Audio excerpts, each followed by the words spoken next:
Ahora sí. Buenos días, Hola, espero que estén bien. Estoy buscando el chat.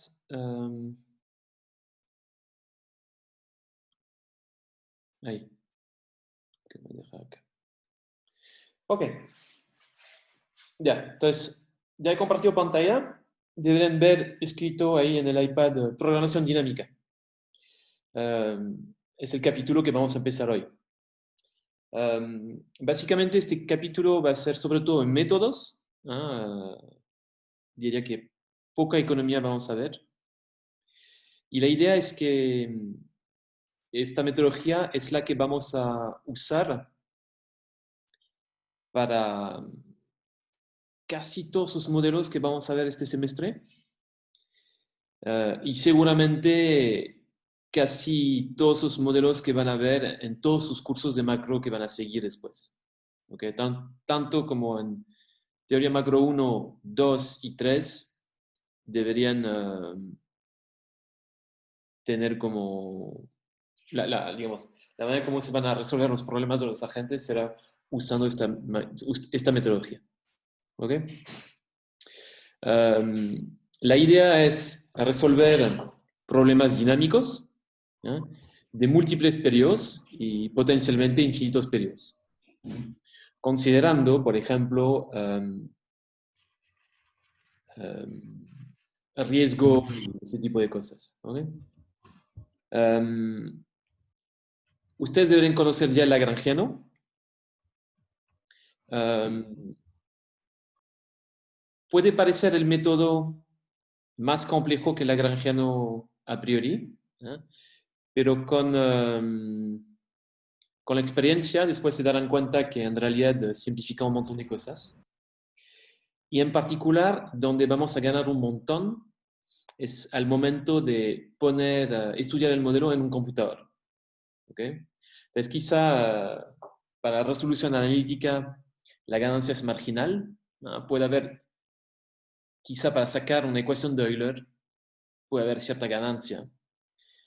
Pero donde la ganancia va a ser más significativa, va a ser el momento de hacer una resolución numérica del problema. ¿Okay? ¿Cuál es la idea? Bueno, el capítulo anterior vimos un modo de dos periodos y en este capítulo vamos a resolver un modelo de t periodos o incluso infinitos periodos, reescribiendo el problema de múltiples periodos como si fuese un problema de dos periodos. ¿No? Y veremos que resolviendo varios problemas de dos periodos, podremos resolver el problema de múltiples periodos. ¿Okay? Um, Déjenme darles un ejemplo. ¿Okay? Entonces, vamos a considerar un ejemplo que he sacado de un libro que está en la bibliografía, que es el libro de Ada y Cooper. Y el problema se llama cake eating. Esto es una cake eating. Um, el problema se va a parecer bastante al problema de consumo que hemos visto antes. La idea es que tenemos un agente que tiene una torta y tiene que decidir cuánto comer de esta torta cada periodo. Entonces, a medida que va comiendo la torta, esta torta se va achicando. ¿Mm? Y tiene que decidir cuánto comer hoy, cuánto comer mañana, pasado mañana, etcétera, etcétera. ¿Okay? Entonces, se parece bastante a un problema de consumo clásico en el sentido de que es como si la gente tuviese unos ahorros y tuviese que decidir cuánto gastar en consumo cada periodo. ¿Okay? Se llama cake eating porque no va a haber ninguna tasa de interés, ¿sí? Y la torta no va a crecer cada periodo. Entonces, es como si no tuviésemos ingreso laboral y tampoco ingresos del mercado financiero. Tenemos esos ahorros y poco a poco uh, vamos comiéndonos. Vamos comiéndonos los ahorros. ¿Sí? En un contexto de dos periodos, entonces en inglés sería two periods. En un contexto de dos periodos, el problema se ve de la manera siguiente.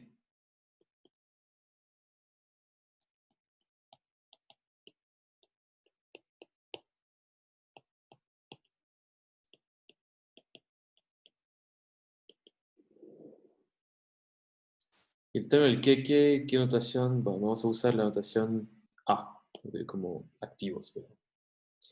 Ok, entonces hoy tenemos un queque, una torta de tamaño A.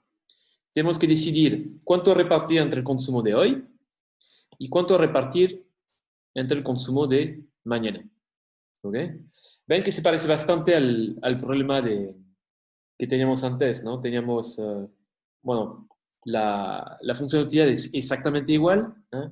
Y la restricción presupuestaria que teníamos antes era C1 más C2 partido por 1 más R igual a I1 más I2 partido por 1 más R. ¿Ok? El R que está por debajo es como si fuese igual a 0, ¿no? Es como si no tuviésemos tasa de interés, es acá lo mismo. Y además no tenemos ingreso mañana, ¿no? Es como si esta Y fuese una A. ¿Ok? Entonces al final es un caso particular del problema que tenemos antes. Déjame borrar.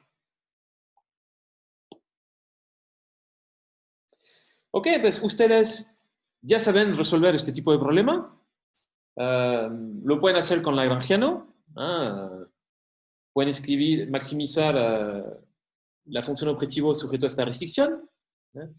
Y ¿qué van a obtener? Bueno, no lo voy a hacer porque ya lo hemos hecho, pero sería la misma ecuación de Euler que teníamos. Tendrían U' de C1, perdón, igual a beta U' de C2. ¿Ok? Esto sería la condición de primer orden. Y potencialmente pueden obtener, digamos, el C1 y el C2 como función del queque. Claro, tenemos que hacer unos supuestos. Entonces, haremos el supuesto que la función de utilidad es logarítmica. En tal caso, fácil. Esta es mi condición de primer orden. Con el supuesto de condición utilidad logarítmica, pueden reescribir esta condición de la siguiente manera, ¿eh? donde la inversa de C1 es la utilidad marginal del consumo del periodo 1. Efectivamente, la derivada del logaritmo es la inversa. Y la inversa de C sub 2 es la utilidad marginal del consumo de mañana. ¿Okay? Obtienen, entonces, esto es equivalente a decir que C2 es igual a beta C sub 1. Lo pueden reemplazar en la restricción. Luego repito porque asumo que no tienen problema con esto.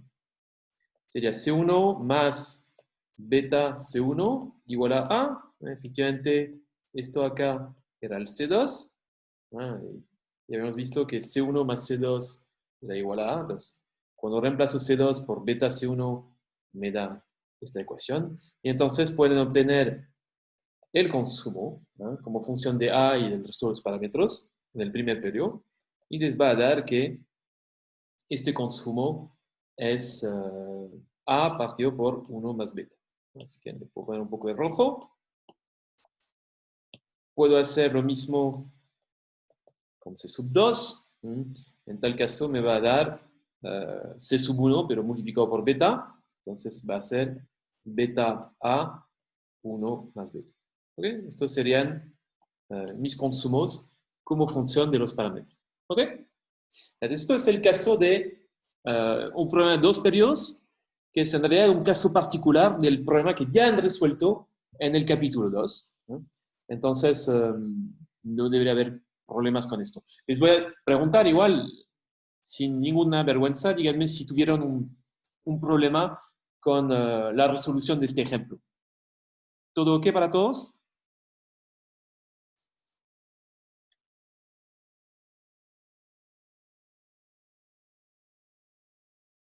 Yo no tuve problemas, profesor. Gracias. Gracias, Raúl. No sé si los demás. Tampoco, profesor. Ok, bueno, sigamos.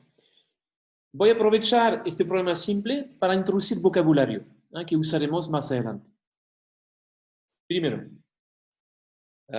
y seguramente ya conocen alguna de esas expresiones. ¿Saben cuál es la diferencia entre una variable de estado y una variable de control? ¿Alguien sabe? Lo voy a escribir acá en inglés. State variable versus control variable. ¿Alguien conoce la diferencia entre una variable de estado y una variable de control?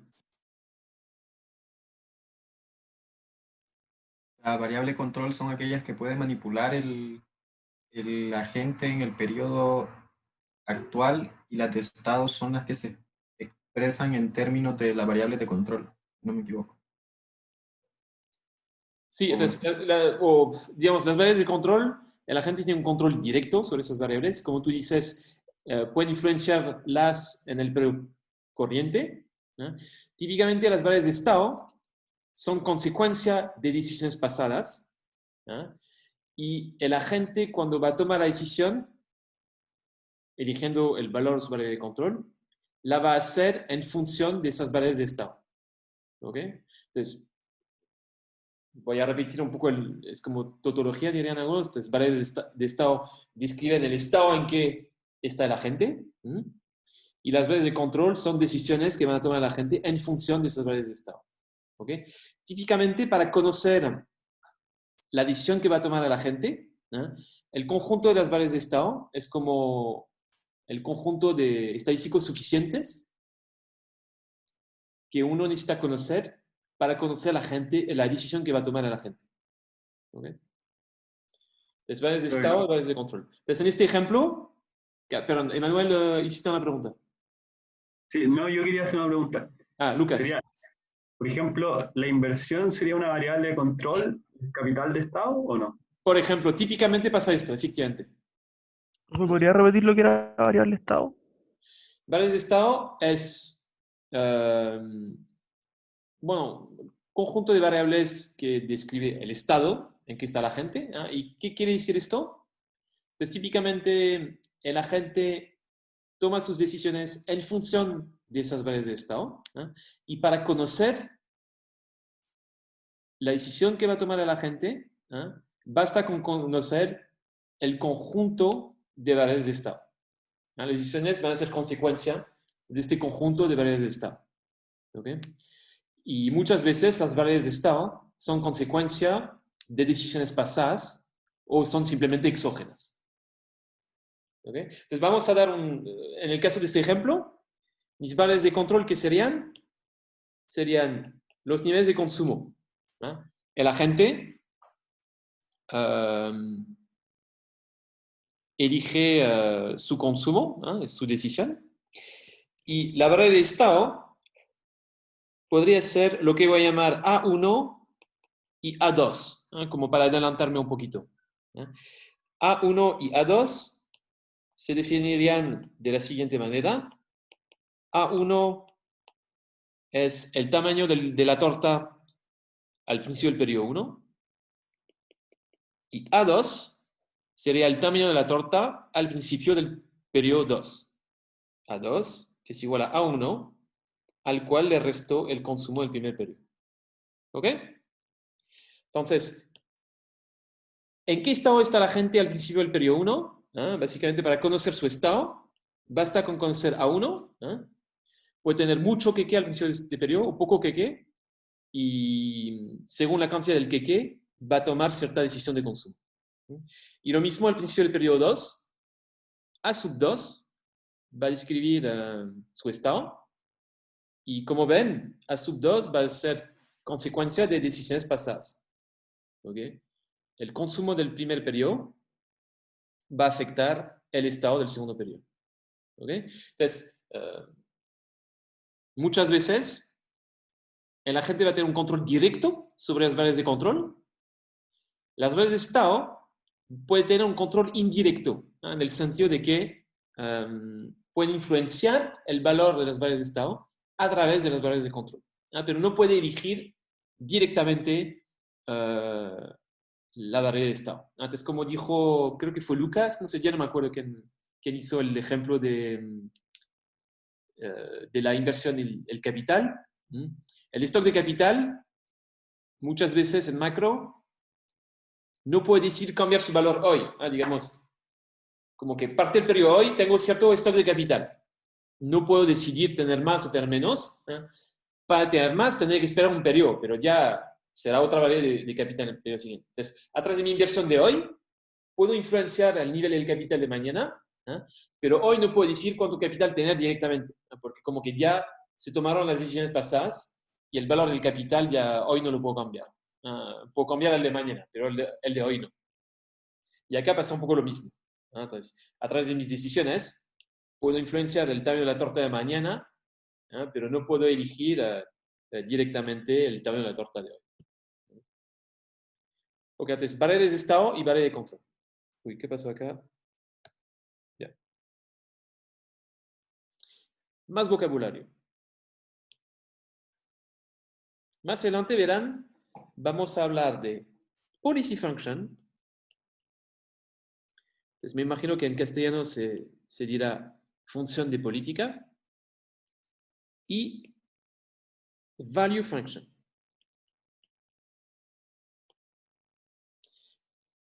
¿Qué es la policy function? La policy function va a ser una función que podemos obtener en el equilibrio. Entonces, una vez que podemos caracterizar el óptimo, podemos obtener esta policy function. Y va a ser expresar las variables de control como función de las variables de estado. ¿Ok? Entonces, por ejemplo, en nuestro caso, obtuvimos esos valores del consumo. ¿Ok? Entonces, podemos expresar el consumo del primer periodo como función. Si tuviese que hacer un gráfico, entonces una policy function posible. Pongo C sub 1 acá, pongo A1 acá, pongo una recta cuya pendiente es, ya no me acuerdo, 1 partido por 1 más beta. ¿Ok? Esto sería la policy function del consumo del primer periodo. ¿Ok?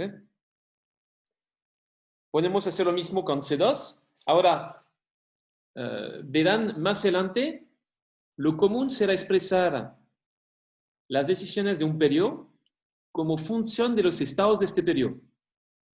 Es decir, en el caso de C sub 2,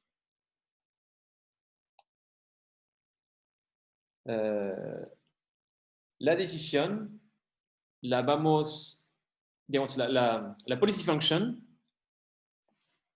del consumo del segundo periodo, la vamos a expresar en función del tamaño de la torta al principio del segundo periodo. Entonces, eso es como una convención que se hace en macro.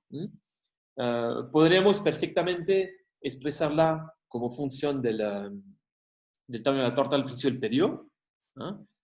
De hecho, habría buenas razones para hacerlo. Si queremos comparar el nivel de consumo del segundo periodo con el nivel de consumo del primer periodo, quizá tendría sentido considerar A sub 1 y no A sub 2. Pero bueno, dado que vamos a tener modelos dinámicos de infinitos periodos más adelante, va a ser más conveniente para más adelante expresar nuestras variables de control como función de los estados corrientes. ¿Ok? Entonces, efectivamente, uno puede expresar C sub 2 como función de A sub 2. ¿Y cuál sería el valor de esta pendiente? ¿Alguien tiene alguna idea? Si expreso C sub 2 como función de A sub 2.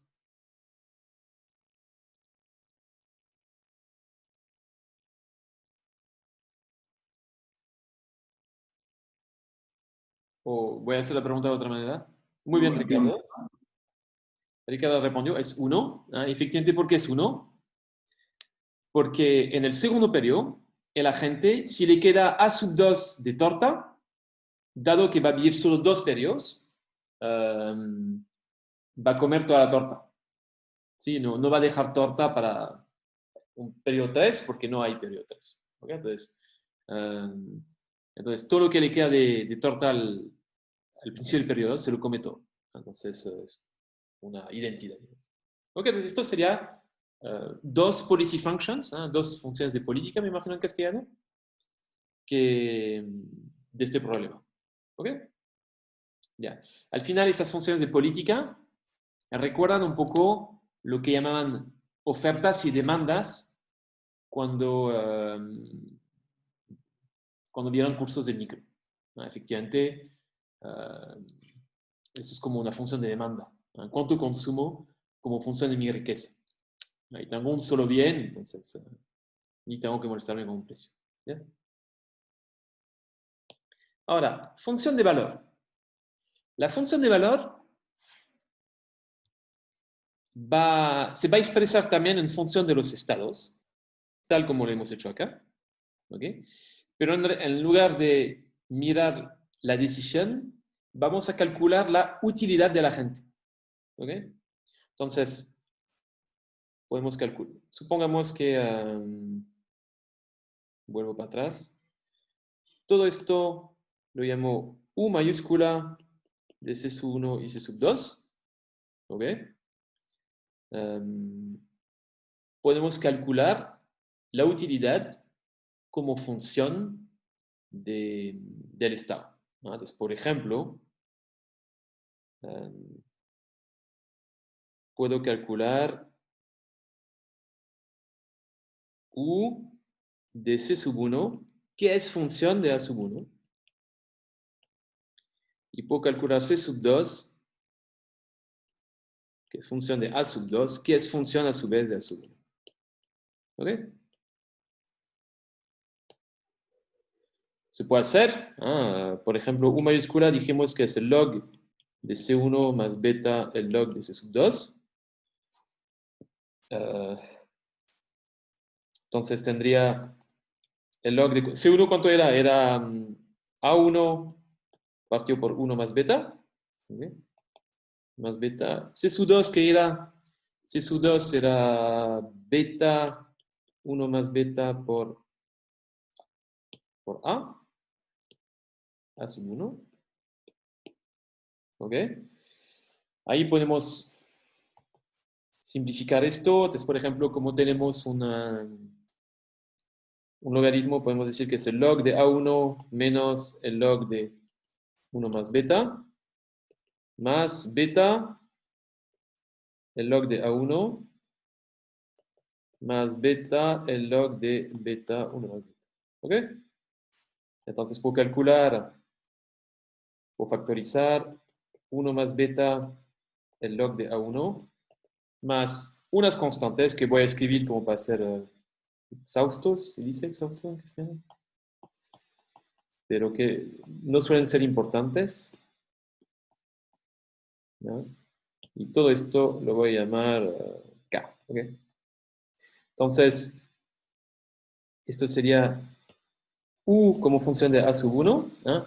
Y lo podemos representar gráficamente, eso sería la función de valor. Pongo A1 acá. Ups, A1. Tengo una constante más un log. Bueno, va a ser una cosa.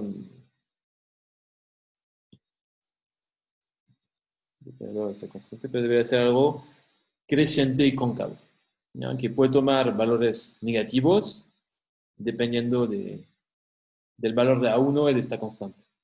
¿Ok? Esto sería, esto sería U de A sub 1. ¿No? Y esto lo llamamos una función de valor. Value function. ¿Ok? Si la policy function recuerda las funciones de oferta y de demanda, esta value function nos va a recordar lo que llamábamos en micro la función de utilidad indirecta. Al final, el principio es el mismo, ¿no? Es cuando, ¿se acuerdan lo que era la función de utilidad indirecta? Era ¿qué era mi utilidad? Cuando en lugar de expresarla en función del consumo de peras y manzanas, la expreso en función del precio de las peras y las manzanas y de mi ingreso. ¿Ok? Y esto lo llamamos la función de utilidad indirecta. ¿Ok? El principio es muy parecido, simplemente que se le da otro nombre, pero en realidad es como el mismo concepto, una función de valor. Ok. Ya entonces, vocabulario. hablamos de variable de estado, variable de control. Hemos hablado de policy function, de value function. Entonces, la policy function es expresar mis variables de control como función de las variables de estado. Y la value function es el valor de la utilidad como función de las variables de estado. ¿Okay? ¿Alguna pregunta sobre todo esto? Este vocabulario.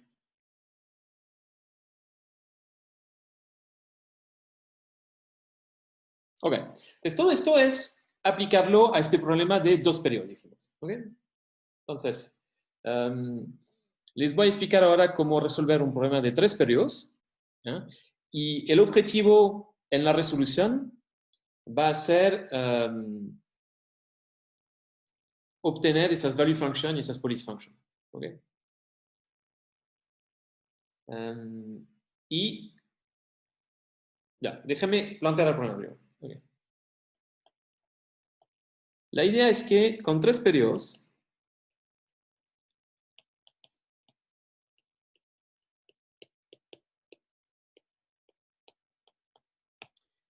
el agente quiere maximizar la siguiente función de utilidad.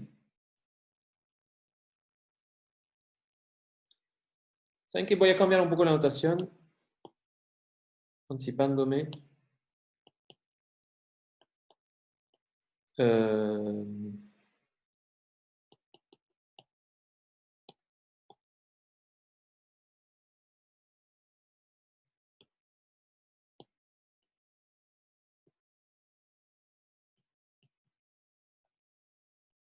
Okay, entonces, V de A1 va a ser mi value function. Como ven, expreso la utilidad como función del estado al principio del periodo.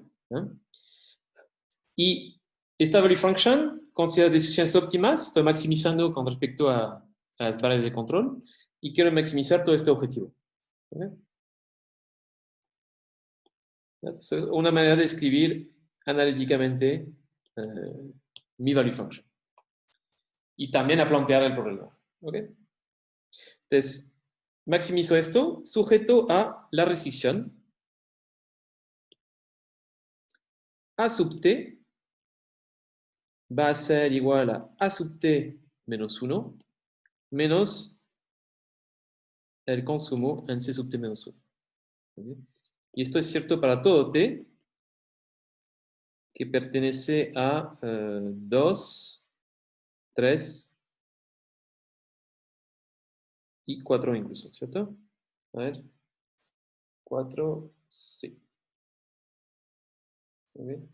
Y por supuesto que queremos que A sub 4 sea positivo o nulo. A sub 1 es un parámetro que está dado. ¿No? Y vamos a considerar para este ejemplo la misma función de utilidad. ¿Okay? Digamos, estas 3 informaciones son relevantes, por supuesto. Pero esto es como la restricción con la cual voy a trabajar. Profe, Sí. una pregunta. Si el individuo es racional, o asumimos que es racional, A4 debería ser 0, ¿cierto? ¿Por qué le gustaría dejar Por supuesto, sí. como Por supuesto. algo para el próximo periodo, si no hay más? Por supuesto. De hecho, sí, debería ser 0. Pero precisamos que tiene que ser 0. Entonces, en el caso de un queque, de una torta, bueno, como que hace sentido que sea positivo, pero en un problema económico vamos a querer que la gente no se muera endeudada, ¿no? Porque si se pudiese endeudar y morirse, lo que haría sería endeudarse todo lo que pueda, montarse una fiesta y cuando se muera no repara la deuda. ¿No? Un poco eso es la idea.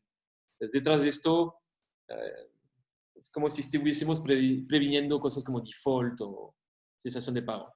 ¿Okay? Entonces, muchas veces esta restricción la vamos a tener que imponer en modelos macro, justamente porque es racional y no queremos que se robe toda la plata del mundo. Pero como bien dices, creo que fue Lucas, ¿cierto? ¿Quién preguntó? No, yo, Eduardo.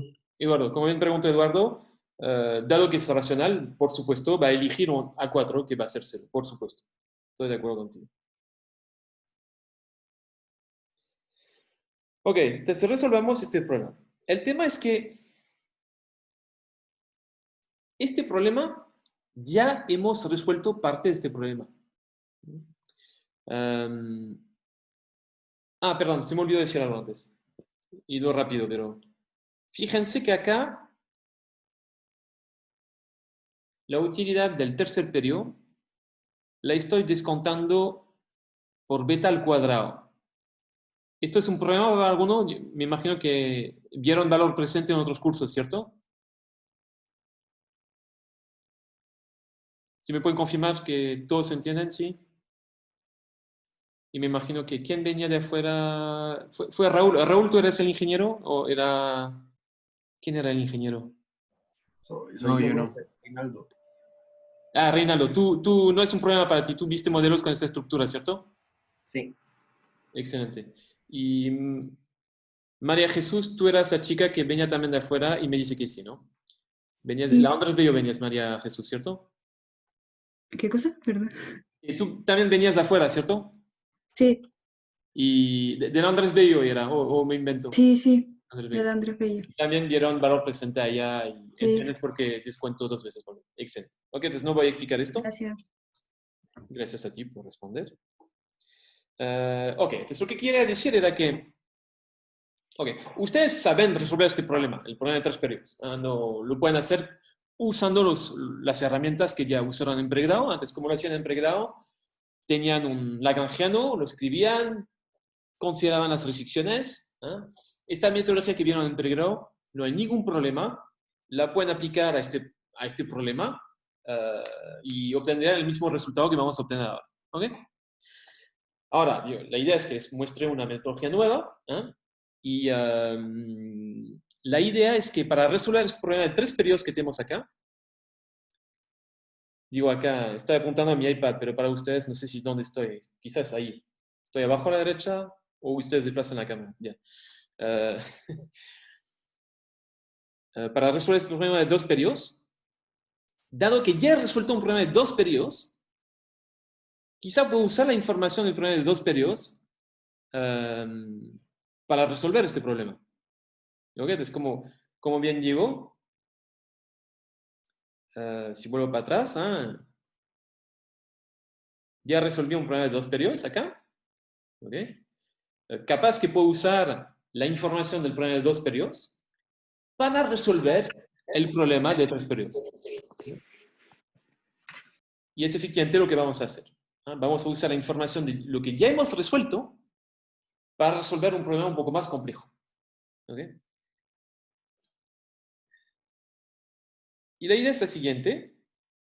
El problema, en lugar de escribirlo así, lo vamos a escribir de la siguiente manera. Vamos a decir V de A1, y acá le voy a poner un 3. ¿Ok? Este 3, esta notación que estoy agregando acá, es para decir que tenemos un problema de 3 periodos. ¿Ok? ¿Cómo pasa la distinción entre el problema de 3 periodos y el problema de 2 periodos? Entonces, el problema de 3 periodos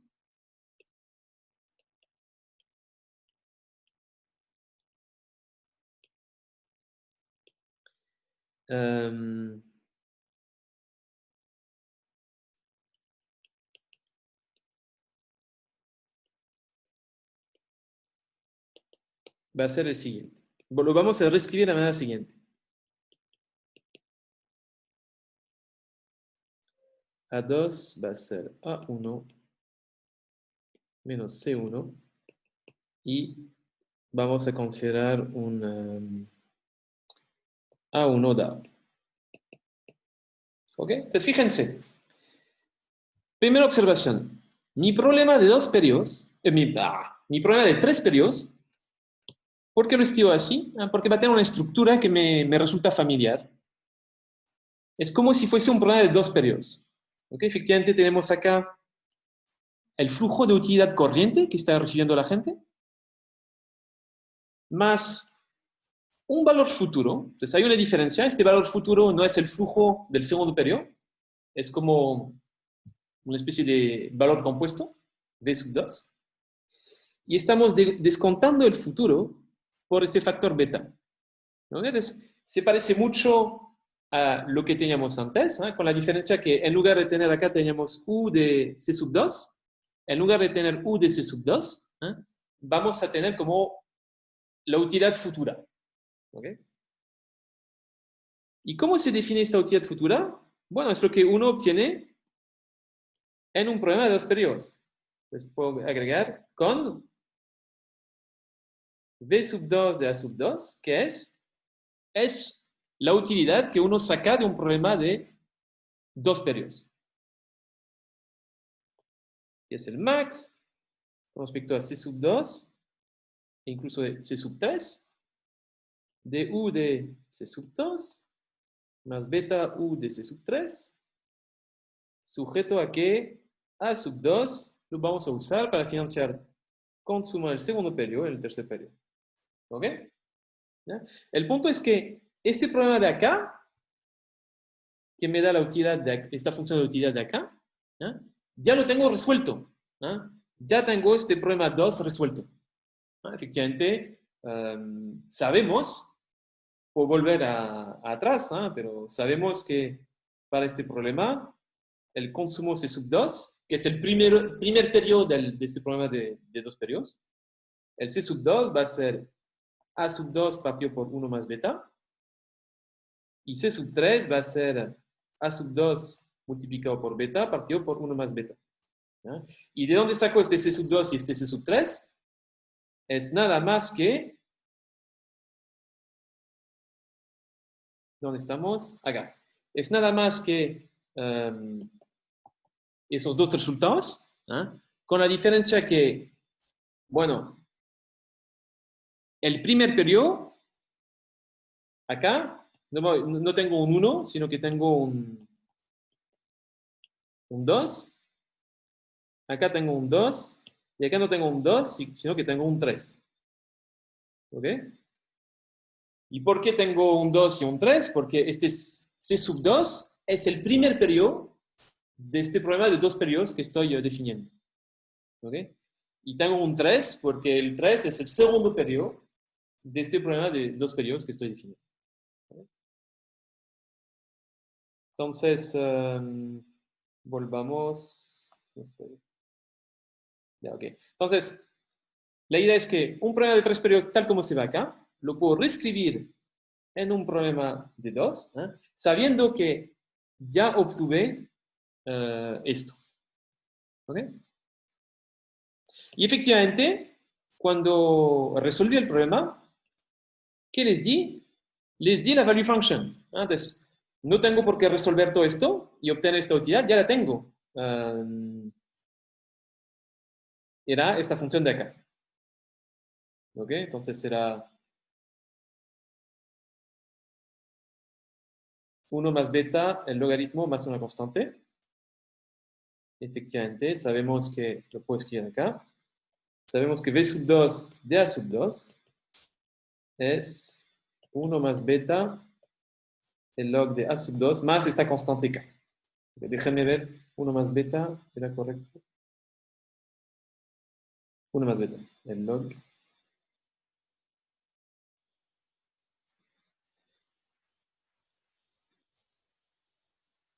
¿Ok? Déjenme centrar. Ok, entonces, cuando apliquemos programación dinámica, haremos esto, un problema de potencialmente muchos periodos, entonces acá tenemos solo 3, pero potencialmente muchos periodos. ¿Cómo lo podemos resolver? Expresándolo como si fuese un problema de dos periodos. Y la idea es que acá, en el término futuro, aparece la value function, es decir, la utilidad futura como función de los estados que parten a partir de mañana. Por supuesto, para poder resolver el problema escribiéndolo de esta manera, tengo que haber resuelto antes el problema este de dos periodos. ¿Okay? Pero dado que ya lo he resuelto, lo puedo escribir de esta manera. ¿Okay? ¿Se entiende? ¿Alguien tiene alguna duda? Si tiene una duda incluso muy tonta, se debe por algo que no he precisado y sería bueno que la hagan ahora. Entonces, no hemos resuelto el problema aún. Voy a hacer el ejemplo, por supuesto, ahora. Pero me gustaría que la idea quede clara, ¿no? Es decir, la idea es reexpreso este problema de 3 periodos como si fuesen 2. Y el problema de 2 periodos que resolví antes corresponde a los 2 últimos periodos de mi problema de 3 periodos. Es como si, si quieren, voy a hacer otro modo. Tengo 3 periodos. 1, 2, 3. Tenía un problema en rojo de 1 y 2 periodos que tengo resuelto. ¿Ya? Pues este de acá, digo, corresponde a estos 2 periodos. Y básicamente digo, bueno, mi problema es el componente 1 más beta, lo que ya tengo resuelto. Si tuviese que hacer un monito así, como para...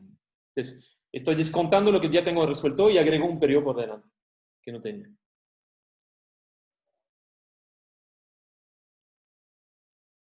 Ok. Si no hay pregunta, asumo que está todo bien. Entonces, resolvamos este problema. Fíjense, el problema no es complicado al final del día, porque vamos a tener únicamente una barrera de control. Efectivamente, las 2 otras barreras de control me puedo olvidar de ellas porque ya están como decididas en el segundo problema, el problema que ya resolví. ¿Okay?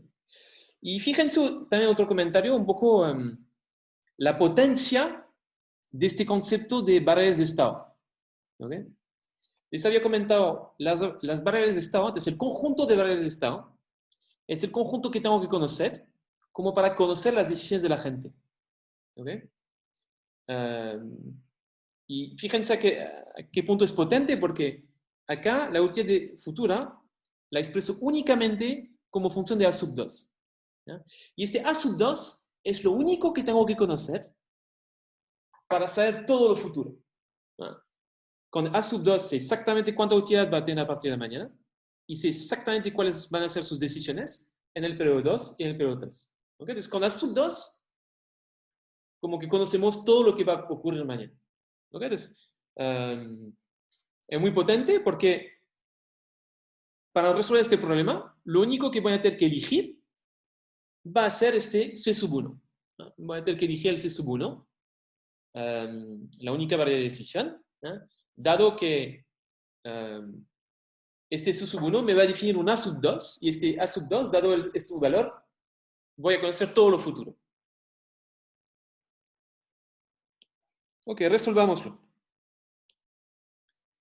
Queremos derivar. ¿Cómo lo vamos a resolver? Vamos a derivar esto con respecto a C sub 1. Y vamos a igual a derivar a 0 y hacerlo como siempre. ¿Okay? Incluso puedo hacerlo por sustitución. Entonces, por ejemplo, este A sub 2 que tengo acá, puedo borrar y decir que es nada más que A sub 1 menos C sub 1. ¿Okay? Entonces, voy a sustituir la restricción. Entonces, mi problema se vuelve de la siguiente manera. Tengo que maximizar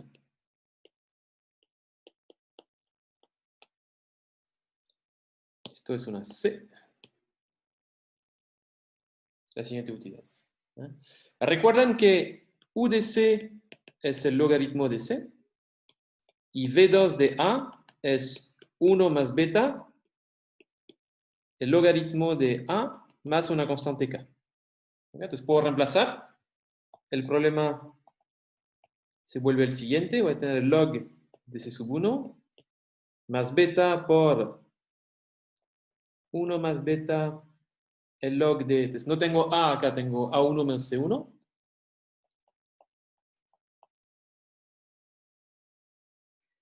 Más K. ¿Ok? Tengo que resolver esto. ¿Okay? ¿Alguien me ayuda a hacer la derivada? Entonces, tengo que derivar con respecto a C sub 1. ¿Qué me va a dar como derivada? El log de C sub 1, ¿qué me da? 1 sobre C sub 1. Muy bien, gracias, Emanuel. Entonces, cuando derivo obtengo 1 sobre C sub 1. Y después tengo que derivar un segundo C sub 1. Fíjense que está acá. Aparece acá. Sería beta por 1 más beta Muy bien. negativo. Claro que sería este menos. Entonces, el negativo, voy a borrar este más de acá y voy a poner Sí. menos. ¿Ya? Y después, ¿qué pongo? Todo eso dividido sobre A1 menos C sub 1. Exactamente. Dado que la derivada del logaritmo es la inversa, dividido por A1 menos C sub 1. Gracias, Emanuel. Igualo esta derivada a 0. ¿Ya? Y puedo obtener el nivel de consumo de C sub 1. Entonces voy agendando términos. Efectivamente, puedo decir 1 sobre C sub 1 va a ser igual a beta por 1 más beta por 1 sobre A1 menos C sub 1. ¿Ya? Los dos denominadores que tengo a la izquierda y a la derecha los puedo pasar a la derecha y el otro a la izquierda. Entonces, lo hacemos. Entonces, multiplico por A1 menos C1. Multiplico por C1.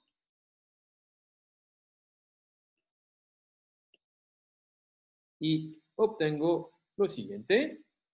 Después puedo juntar los C1. Entonces voy a obtener A1, que va a ser igual a 1 más beta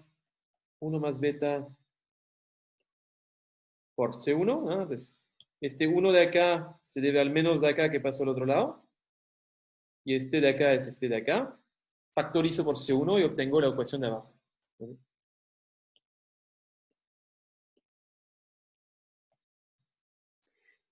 Y puedo por fin obtener esta policy function. Obtener C1.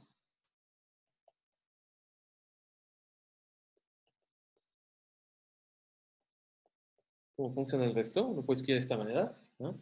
Y quizá puedo expandir un poco lo que tengo factorizado con los betas ahí abajo.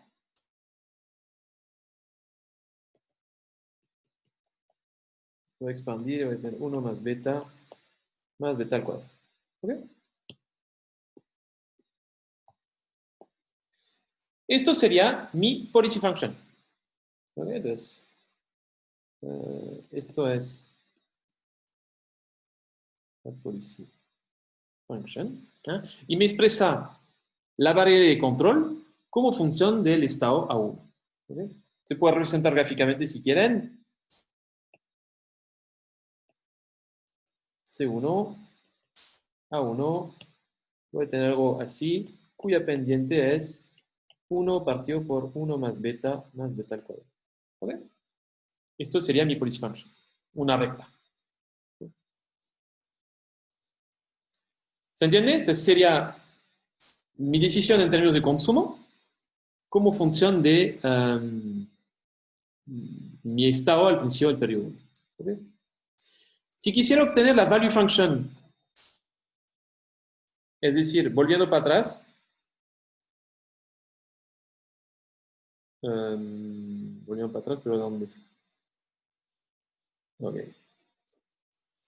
Si quisiera obtener la value function, es decir, si quisiera obtener este V sub 3, ¿cómo podría ser? ¿Alguien tiene alguna idea?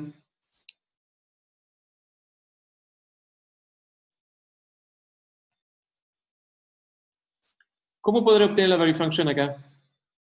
Sustituyendo el valor que encontramos de C1. Puedo sustituir efectivamente C1 acá en esta expresión.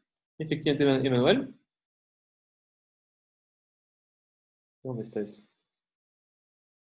La desventaja es que... A ver. Ya, entonces... Acá puedo sustituir.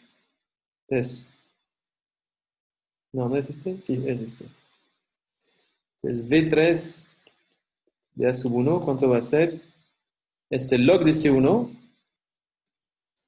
Entonces C1 hemos dicho que es... Voy abajo, ¿ah? Es esta expresión de acá, ¿no? Es A1 dividido por la suma de 1 beta y beta al cuadrado. Entonces voy a obtener A sub 1 más beta al cuadrado, más beta. Y después que tengo esto de acá. Necesito calcular A1 menos C1, entonces hagámoslo acá.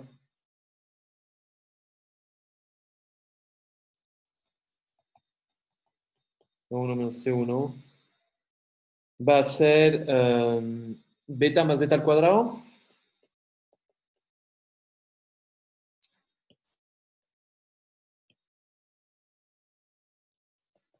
Por A1, partido por 1 más beta al cuadrado. Sí, a ver, me llegó el cansancio, entonces tengo que chequear si lo he hecho bien. A1 menos C1, dado que C1 es esto, sí, debería estar bien. Esto puedo reemplazar ahí arriba. Me va a dar es más beta por... Es 1 más beta más el log de A2.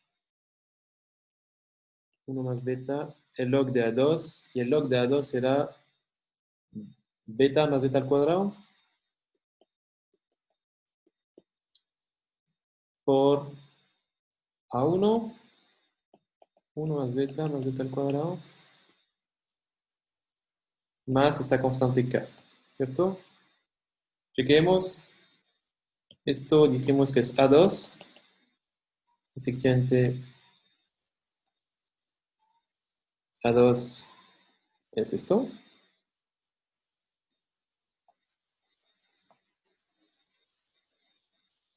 Es decir, 1 más beta más el log de A2 más K. Ups. Parece que está correcto, ¿cierto? No sé si me siguen. Y ahí podemos entonces juntar términos. En particular, el objetivo es juntar el A1 que tenemos acá con el A1 de acá. Entonces puedo obtener A3 de A1, que sería, acá tengo un log de A1. Y ahí a la derecha tengo más beta, 1 más beta, log de A1. Y más una constante K2. ¿No? ¿Y cómo se define esta constante? La voy a escribir acá como para ser exhausto. Pero sería menos el log de 1 más beta al cuadrado, que se debe a este término de acá, más beta, 1 más beta, un menos, de hecho, menos beta, 1 más beta, el log de 1 más beta, no, pero estaba este beta, perdón, voy a poner más,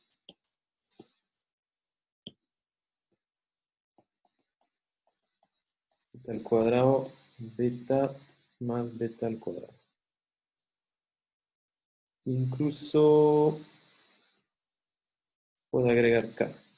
Okay, lo pongo a...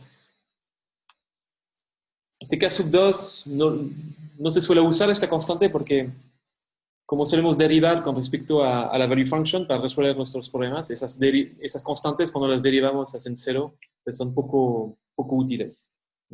Además, económicamente hablando, no son útiles esas constantes porque acuérdense que en economías típicamente hay una interpretación ordinal de las funciones de utilidad. Como la value function es una utilidad indirecta, agregar una constante tampoco agrega mucho porque no cambiamos el orden de las preferencias, entonces tampoco tiene sentido económico este caso. Entonces, por eso pasó rápidamente. Lo importante es que al final este V sub 3 de A1 va a ser igual a 1 más beta al cuadrado el log de A sub 1. Y tengo que agregar esta constante K sub 2. ¿Okay? Esto sería mi value function. ¿Ya? Podemos representarla gráficamente. V3 de A1. Voy a poner acá A1. Efectivamente debería ser algo creciente y cóncavo. ¿No? Porque es como un logaritmo, una transformación lineal de algo logarítmico. Entonces, debería ser una función creciente y cóncava. ¿Ok? Ya, entonces esto sería como, si quiero repetir un poco lo que hemos hecho, ¿no? Inicialmente resolvimos, pues voy a volver a este monito que tenía ahí, ¿no?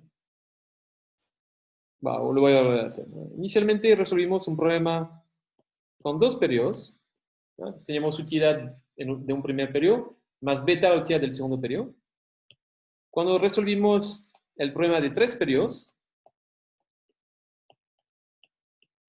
dijimos el periodo 1 del problema anterior corresponde al periodo 2 del problema de 3 y el periodo 2 del problema de dos periodos corresponde al último periodo del problema de 3.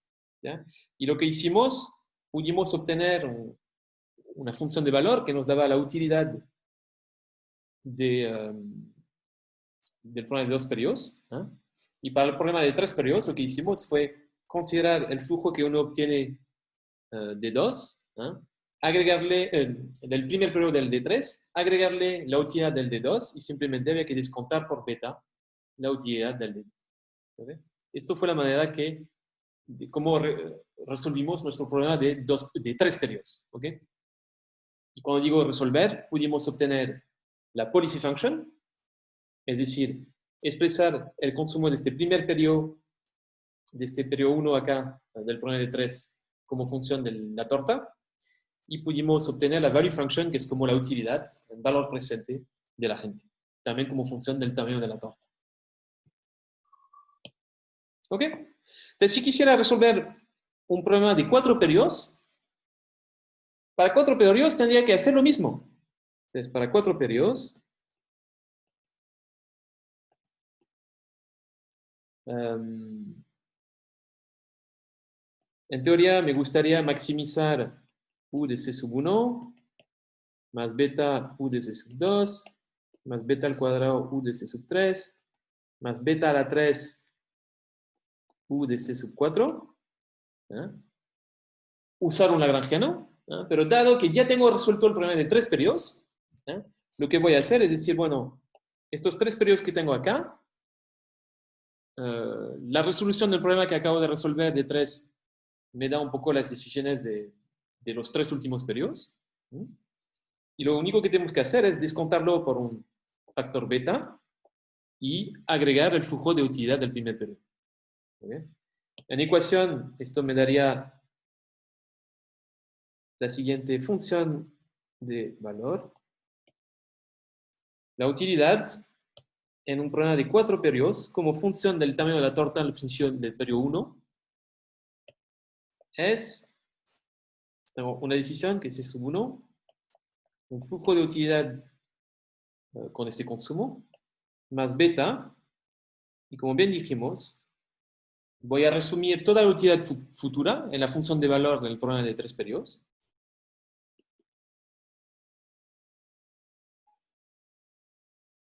Y eso es tal que A sub 2 es A sub 1 menos C sub 1.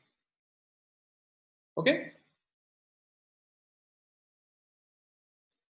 No sé si alguien tiene alguna duda sobre la lógica de este procedimiento.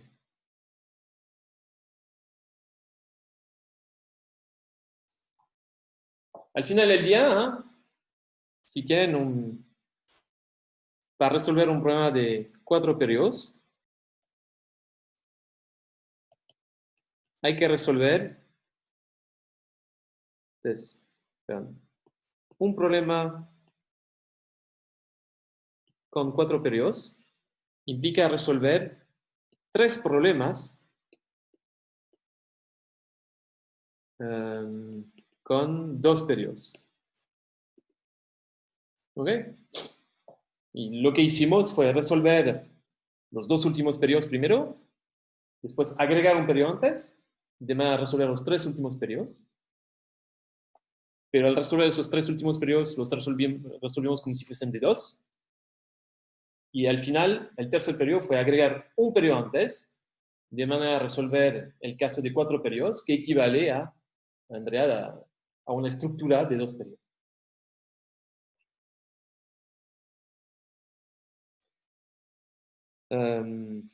Y de manera general, para resolver T periodos, voy a tener que resolver t-1 problemas de 2 periodos. Y como ven, el hecho de que resolvamos un problema, agregamos un periodo por delante, lo resolvemos de nuevo, agregamos un periodo por delante, lo resolvemos de nuevo. Este procedimiento facilita también el análisis en el computador. Recuerda bastante con un loop. Uno podría hacer esto fácilmente y ir resolviendo varios problemas chiquitos de 2 periodos. Eso veremos en la próxima clase cómo hacerlo. Pero como que ya anticipamos, esta metodología se puede prestar fácilmente al análisis computacional en el sentido de usando un computador. Ok. Puedo resolver este problema de 4 periodos, si quieren, como para... entonces, ¿dónde está? Está acá, Este es el problema de 4 periodos. En realidad, puedo hacerlo por sustitución, reemplazando acá. Si lo hago por sustitución, voy a tener el max con respecto a C1. Voy a tener U de C1 más beta V4 de A1 menos C1. U de C1 dijimos que el logaritmo de C1. Y V4 de A era 1 más beta al cuadrado, el log de A, más la constante este K sub 2. ¿Sí? Hagámoslo, ¿les parece? Entonces, para resolver este problema de 4 periodos, voy a tener que derivar con respecto a C sub 1, igualar esta derivada a 0, y me va a dar la policy function, una vez que igualo la derivada, para el consumo del primer periodo. ¿Se puede hacer? Entonces tenemos que derivar con respecto a C sub 1. C sub 1 aparece acá. Y C sub 1 aparece acá. ¿Ok? Entonces cuando hago la derivada con respecto al primer C sub 1, ¿qué me va a dar? ¿Alguien tiene alguna idea? Ojalá que sea alguien que no sea Emanuel. Que entendió que Emanuel entiende, lo cual me alegro. Pero me está preocupando que solo Manuel esté participando. No sé si los demás me quieran ayudar para este problema de 4 periodos. ¿Cuál era la pregunta? Entonces, quiero resolver el problema de 4 periodos. Como les he dicho, equivale a resolver lo que aparece en pantalla ahora. ¿Okay? Y para esto tengo que derivar lo que he planteado con respecto a C sub 1, igualar esta derivada a 0, y esto me va a dar la solución. ¿Okay? Y entonces les pedí si alguien me puede ayudar a calcular esta derivada. Y la derivada lo tengo que hacer con respecto a C sub 1, que aparece acá y aparece acá. Y la pregunta que hice fue, ¿cuál es la derivada con respecto al primer término que depende de C sub 1? El primero sería U, la derivada de C sub 1, de U C sub 1, U' C sub 1 al final. ¿Sí? Y esto, dado la parametrización que estamos usando, sería... ¿Cuál? No, yo estoy hablando del primer término, de U C sub 1. O sea, ya 1 partido en C sub 1. Es excelente, gracias Eduardo. 1 partido por C sub 1.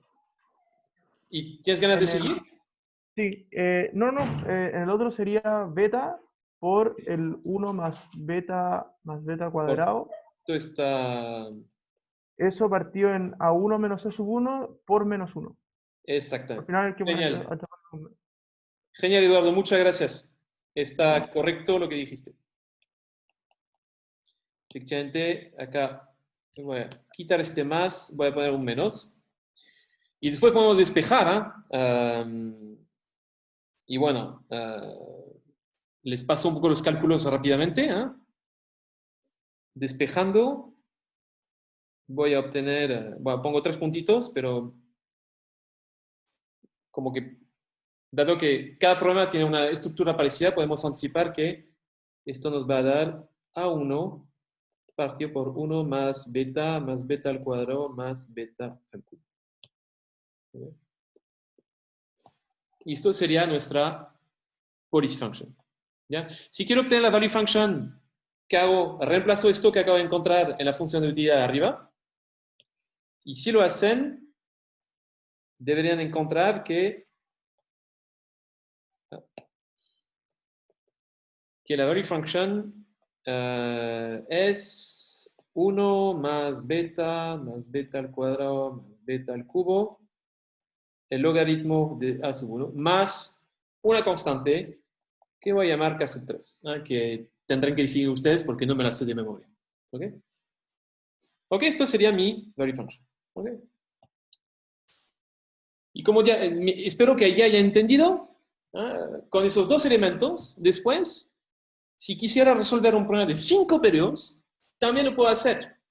Y esta ecuación, la última ecuación que acabo de escribir, nos daría el término de utilidad futura, que tendríamos que descontar por beta y agregar al flujo de utilidad corriente. ¿Ok? Ok. Me quedan 10 minutos. Y va a ser una pausa, pero me doy cuenta que cuando acabemos la pausa, se va a acabar la clase. Okay. Entonces, expliquemos rápidamente. No, primero, no sé si alguien tiene una pregunta. Es como... la desventaja de estar de no estar en una sala de clase es que como no puedo ver sus caras y ver si tienen cara de perdidos o cara de que les parece todo fácil, ¿ya? Pero, de verdad, si tienen una pregunta, incluso si puede parecer muy estúpida, por favor que me la hagan. Para mí es importante, ultra importante que hayan entendido esto, porque esto es como una piedra angular, como se dice. Si no entienden esto, como que después lo vamos a aplicar, entonces es muy importante para mí que lo entiendan. Digamos, Sí, por favor. ¿Qué pasaría si las personas como que pudieran dejar deuda a futuro? O sea, como se mueren, por así decirlo, y pueden dejar deuda. ¿Y cómo quedaría las expresiones? Estás hablando de otro problema. Entonces podrías tener un problema del Ah, estilo invento. Entonces, value function con periodos, que depende de tus activos. Puedes tener el max con respecto a un nivel de consumo. Tendrías la utilidad más beta. Ahí tendrías la función de valor i menos 1, es un periodo menos, como función de los activos de mañana. Entonces déjame poner un 1 acá, un 2 acá. Y tú puedes cambiar la restricción. Tú decir, bueno, acá son activos. Entonces mis activos son 1 más R, los activos del primer periodo. A esto le tengo que... 1 más R menos C1. Y le tengo que agregar, por ejemplo, un salario que incluso puedo cobrar dentro del periodo. Por ejemplo, eso es una manera de escribir el problema. ¿Ya? Es posible. Y tendrías que aplicar el mismo procedimiento. Hay diferencias en el sentido de que esta R, en el caso que hemos visto, es como si fuese igual a 0. Y este doble sub 1 también es como si fuese igual a 1. Pero no habría problemas, sería como la misma estructura, simplemente que van cambiando un poco los términos.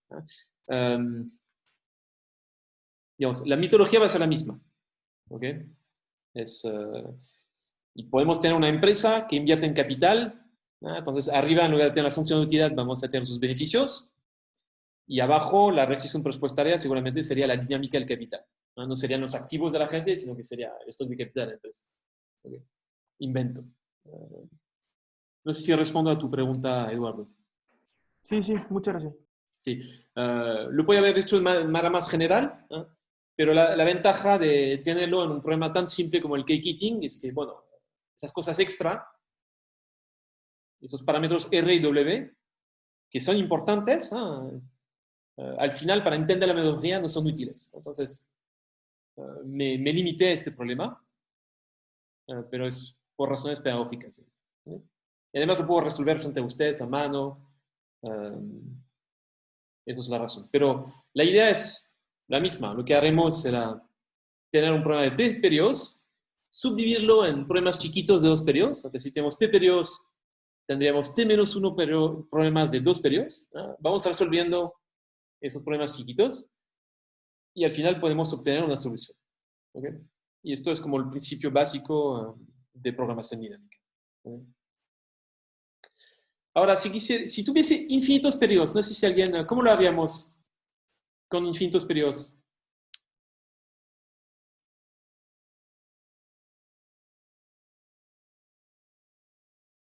Entonces, tenemos un problema con infinitos periodos, porque antes con T más 1 periodos,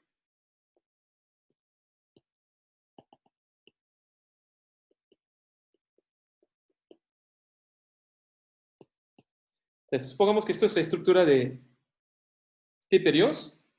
¿Okay?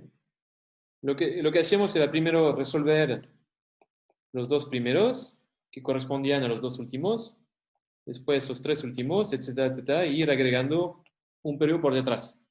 ¿Okay? Pero con infinitos periodos no existe este último periodo que tenemos acá. Siempre hay infinitos periodos por delante, entonces no podemos tener no podemos resolverlo por inducción reversa, creo que se dice en castellano, ¿no? A priori, porque la idea de la inducción reversa es que partimos del final y vamos para atrás. Pero con infinitos periodos no hay un final. Siempre existe un periodo por delante. ¿Okay? Entonces, esto sugiere que quizá no lo podemos resolver con infinitos periodos. ¿Okay? La buena noticia es que con infinitos periodos también se puede resolver de una manera similar. ¿Okay? ¿Y cómo lo haremos con infinitos periodos? Sería simplemente hacernos los tontos, ¿no? Como que inventar un último periodo. Lo voy resolviendo para atrás. Lo resuelvo un número infinito de veces. ¿Okay? Lo resuelvo un montón de veces. Y un número alto de veces, K veces. ¿Okay? Y lo que puedo hacer es hacer tender este K a infinito. Y mi solución, si es que tengo un problema estacionario, debería converger hacia algo. ¿Okay? Por ejemplo, el caso del k-kitting, entonces lo hemos resuelto para 1, 2, 3 y 4 periodos, pero lo podemos hacer para k periodos. Para k periodos, la policy function que van a obtener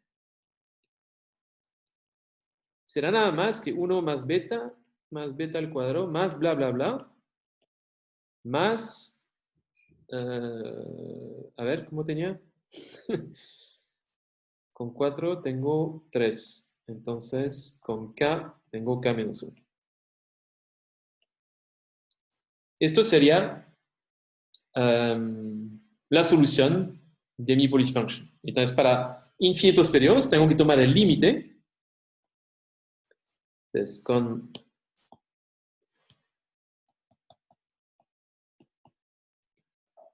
infinitos periodos, simplemente tomando el límite de K que tiene infinito.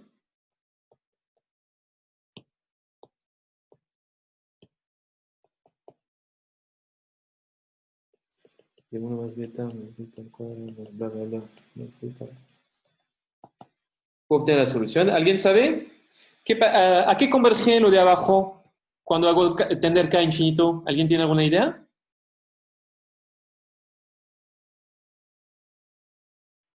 El denominador, ¿qué tendría? Tendría lo que se llama una serie geométrica, ¿cierto? Y cuando hago tender K infinito, me imagino que vieron esto en cursos básicos de análisis. Esta serie geométrica debe converger a algo y había una fórmula. ¿Se acuerdan cuál era esta fórmula?